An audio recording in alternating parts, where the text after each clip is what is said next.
you give me your full name, your birth date, and your birthplace. Oh, well, Isabel Patricia Coursier.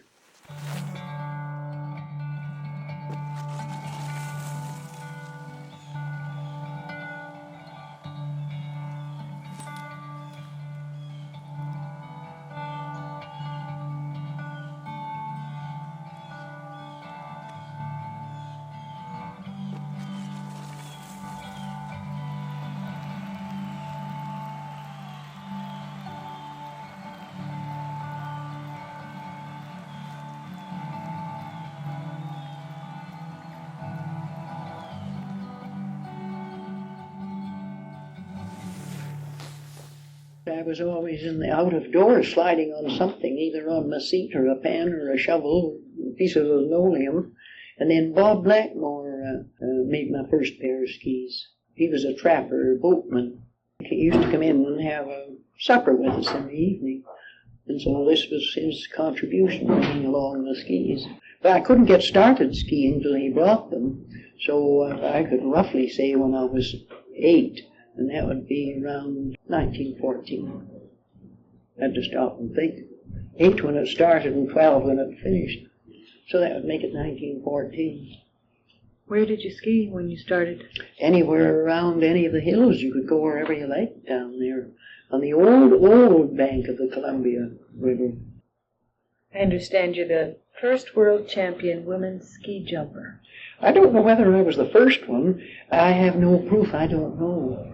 Because there could be persons over in the Scandinavian countries, Norway and Sweden, and even down in the States where they get jumping, skiing going before here.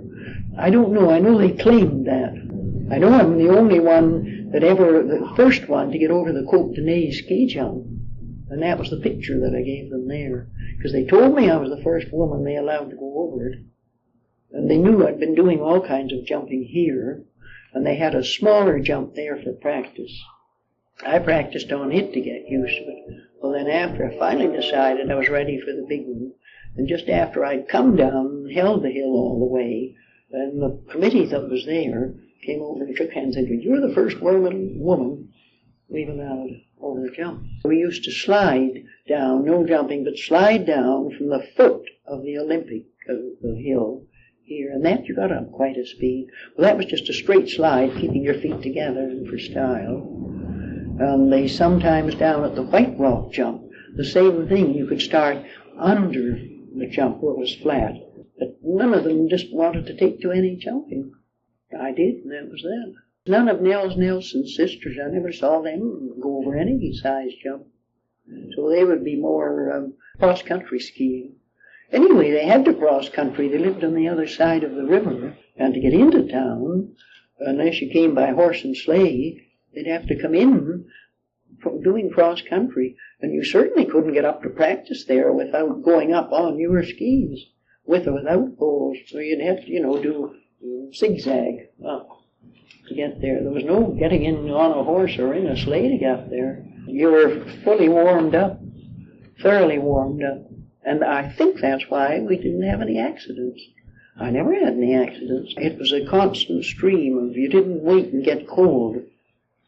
You didn't have much of a wait at the top. Unless somebody fell and made a great big hole in the hill, and then they had to fill that in. So I've never used chairlifts to any extent. They didn't exist here. And then any place I've gone recently, I just do cross country now. Can't see sideways. Oh, and then we had a horse, buckskin, the color of chamois, of buckskin. So he was tame. We used to skijore behind him. That was fun. What's skijore? On skis behind a horse. They call it ski-joring. Ski, joring. You don't hear of that anymore, come to think of it. Not out here, anyway. They might keep it going in the province of Quebec where they have more horses. Yes, so we had the horse's collar on and the traces, and then I had a rope from the traces back to hang on to, and then I had to extend the reins long enough with the rope to go. And the horse never ran away, he never panicked.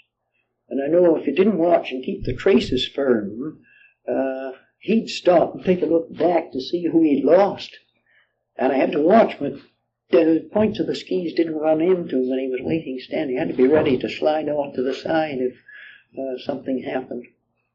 And that was fun. They had skijoring races here on the avenue, again from what would be Victoria Avenue, is that? Right along, finishing at the present fire hall. And they'd have just 2 at a time going. And you could drive your own horse, or you could have a rider. And that was fun, because everybody could see what was going on. When you couldn't see the 7-mile race for the men, for instance, finishing, you could see them finally, where they were just starting to zigzag through the trees. What equipment did you use? For ski jumping, I'm sorry. But they started off with single groove skis. They are ones that Bob Blackmore made me.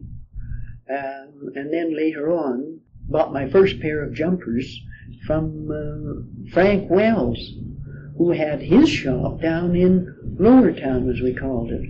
What kind of clothes did you wear when you were skiing? Anything you could improvise that kept you dry. Mostly army riding breeches.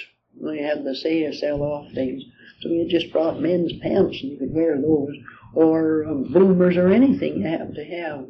I can't actually remember the first things I wore, but no ski boots didn't exist even for Nels Nelson and Company. They were rounded, like what I've got on, and just whatever you happen to have. And in early skiing days before my time, going back to snowshoe times, in the pictures I saw today, women had skirts right down hiding their ankles. And some had skis, and some had snowshoes. Oh, it wasn't until I got to Vancouver, and that was into the 30s, where the different shops, like the Hudson's Bay and Woodward's, Spencer's, and the other shops, finally began buying and selling ski outfits as such. Well, then you had like spats that you knitted that went around and kept the snow from getting into your ski boots. And that wasn't until the 30s that I bought what was then called a suitable ski outfit. There wasn't any regulation outfit that you had to wear when you were jumping? No, you just wore what was comfortable to you. What did you do? To get distance, you mean? Mm-hmm. Oh, you had to be down in the crouch position and keep your eye on the 2 tracks that were there, and to judge your split-second timing of when to lift to get your distance and to get up and out over riding the air. The ones that were really slick at it could get a swing back and a lift. Well, I never did that because I thought I might miss the takeoff, so I just kept my hands ready and got the lift. Well, then you're riding the air. And what you do in the air with your arms determines whether your skis are going to come up to your face, or you're supposed to keep them like an airplane coming into land. You have to keep level. So in different jumps, the steeper the jump, the more they'd have to jackknife. And the less steep, they wouldn't need to jackknife so much. It's to make the tips of the skis and the backs of the skis hit the hill at the same time, like an airplane coming in. Otherwise, you lose distance. If your backs touch the snow first, where that first touch of the back of the ski, and then you'll finally land, but that's the distance they measure. So that's why they lean and try to get both skis landing at the same time. So when the snow breaks, they get full credit for the distance. And I always erred on the safe side. I was always afraid that I might get too far over and the wind might catch the top. So then you land in a somersault. So I lost distance with the heels. How long was your longest jump, and where did you do it? Well, the longest jump was the 103 on the Côte de Neige jump in Montreal. And that was unofficial, actually.